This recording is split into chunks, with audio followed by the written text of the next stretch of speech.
প্রতিভা বিকাশ উচ্চ বিদ্যালয়। আচ্ছা, মোহাম্মদ রফিকুজ্জামান মিয়া কাস্তে ভোট পাইছে 5টি। আচ্ছা, তারপরে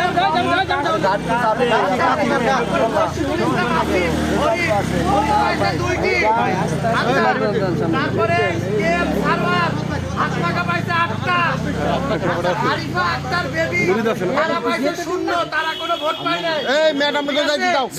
আচ্ছা, আর বাদ আছে কোনটা? আচ্ছা, তারপরে নায়াব ইফসু আহমেদ ধানের শীষ পাইছে 535।